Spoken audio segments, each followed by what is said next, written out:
Joining us tonight, former Reagan White House political director, Fox Business political analyst Ed Rollins, Pulitzer Prize-winning New York Post columnist, Fox Business contributor, Michael Goodwin. Yes. Thank you. Good to have you both here. Thank you.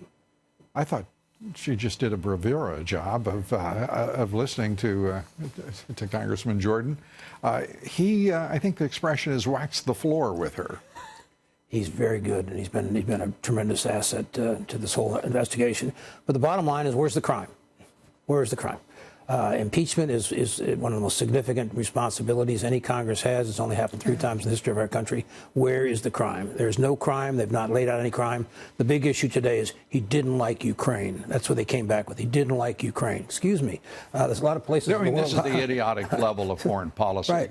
That is exemplified by these witnesses. I mean, my God, these people are representing the United States of America and are speaking as school children might of their own emotions, on their own lack of knowledge about what these adults are supposed to comprehend in every form and facet. Well, and even to call them witnesses is a joke. Yeah, they're not witnesses. They didn't witness any of the things that go to the heart of the so-called case against the president. If we had a true free press in this country that was not beholden to the left, was not ideologically not bent up like a pretzel, and just committed to the destruction of this president, this thing would be over, because they would have already run these. These are laughing stocks. Each one of these congressmen who sits there in front of these witnesses pretending this is a serious effort. This is silly. Well, I'll go back even further, Lou. There would not even be this case were it not for the media. If the media hadn't been the echo chamber for everything the Democrats want to do, starting with Russia, and continuing through Ukraine, we wouldn't even be talking about impeachment now. This is because the media reinforces everything the Democrats want. And politically, this president saying that he would be willing to sit down with Nancy Pelosi. I want to call a timeout here. I mean, I really do. This is time for everybody to understand. The Democrats have become the party of hate. They mean to destroy this president. This isn't about patty cake in the play yard. No. This is insane. It's insanity at its worst politically. And these Democrats have absolutely no constraint whatsoever. Well, the biggest constraint they have 218 votes. They could put it up tomorrow if they chose and impeach him for whatever reason they want to. They can do whatever they want to do. That's the rules of the House. But the reality here is that, again, there's no crime. There's no testimony that basically makes him done anything improper or illegal, and it's just such an outrage. And the people who should be being investigated are the people in the deep state and the people who basically have spied on this president from within. I hope I don't regret what I'm about to say, but I believe that William Barr has stood up and said what had to be said by a man of intellect, integrity, and standing in our nation, in saying that the Democrats are trying to destroy this president, in saying that it's got to stop, that we've got to recognize what has happened. He is the only adult, not in the room, but in the nation now, speaking sensibly, rationally, and with great judgment and integrity.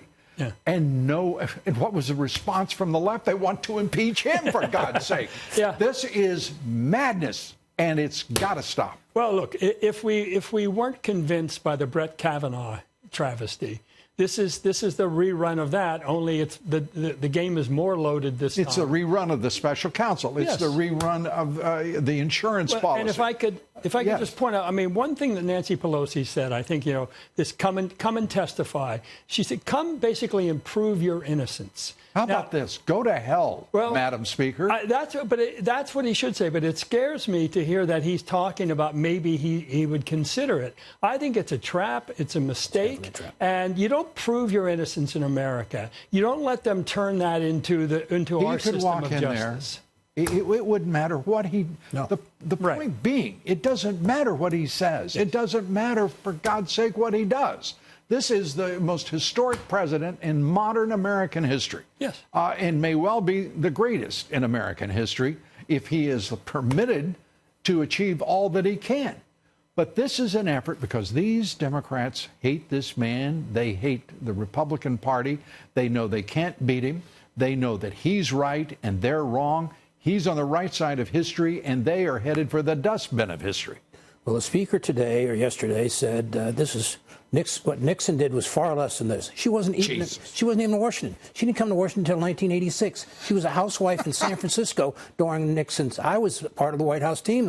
There were a lot of things that Nixon did that weren't right, and this president, in no way, shape, or form, comes anywhere near to that hearing. It's interesting she didn't mention Clinton, huh? No, she didn't mention the latest impeachment case. Yeah. Right.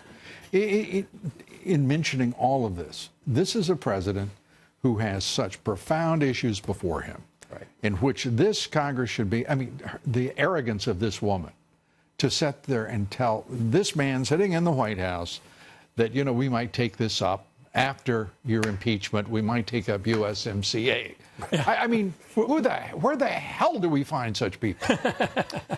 San Francisco. That's the long and the short of it. It is really remarkable. And people who have, they've underestimated her in just about every way one could. Right. She is a strategist, a tactician.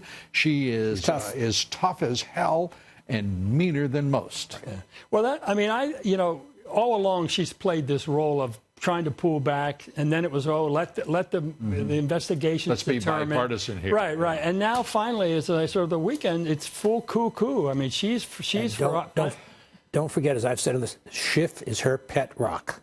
It's her choice to be the speaker. He's not that animated. Oh, is that dumb? That's good. It's her pet Ed Rollins, Michael Goodwin, thank you both. Appreciate it.